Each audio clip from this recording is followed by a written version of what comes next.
I do want to take my last few seconds here and commend you for the work with the Memphis Safe Task Force.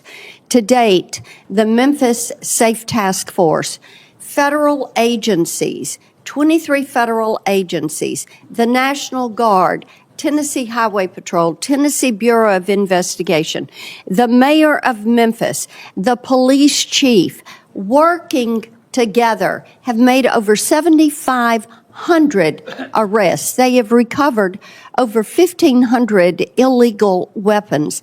They have recovered 154 missing children. And I will tell you, having the ability to help oversee and deliver that type program and bring together so many disparate groups, I think is such a credit to your leadership skill. So touch on quickly what you did in overseeing the Memphis Safe Task Force. Fraud, missing children, illegal weapons, and a 35% drop in homicides.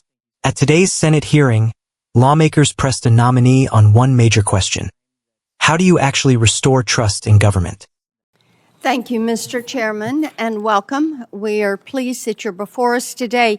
I will say that looking at your background, I think the work you've done in drug trafficking and human smuggling, financial fraud, really suits you for this position. And I'm pleased to see you put forward for this position, and pleased that the president is really taking decisive action to crack down on fraud. It was so interesting after the Minnesota Somali fraud began to be made public. One of the top calls coming into our office was people reporting what they thought might have been some type of fraud. So it shows how much this is needed and how correct the president and the vice president and AG Bondi are to say, let's do something about this. Congress has a responsibility also, and last month, many of my colleagues here joined me introducing a Fraud Accountability Act.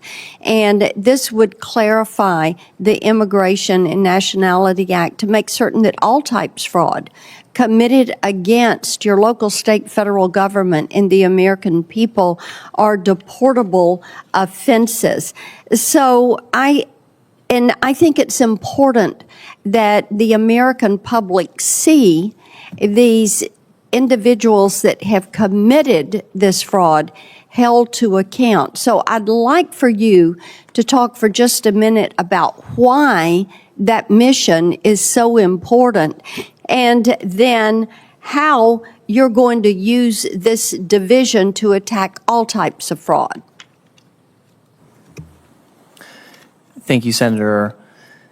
Fighting crime, in particular crime that's public, that's in your face, that's known, that neighbors can sense and feel, but where there is a government that's paralyzed to move in the face of that known, in your face sort of crime and fraud, that is not a good place to be as a country.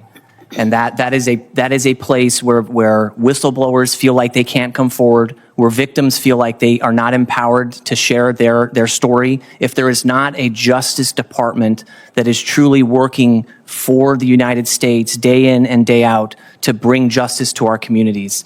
So the issue of fraud in particular, where it is very much in the open and very much in the forefront of the minds of the American people, the Department of Justice must be nimble, must be capable of wrapping our arms around that and endeavoring to fight every day to find where that fraud is happening and to ensure that the public knows. One of those areas that we get a lot of calls about is through the Affordable Care Act. And the president touched on this last night with hundreds of billions of dollars that have gone to insurance companies, people that are fraudulently enrolled in these programs. The GAO has done a very revealing study on this. So how do you prioritize these different types of fraud cases, like what we see in Minnesota, but also what we are seeing through the ACA, where as many as 12 million people that are enrolled have never even used the insurance,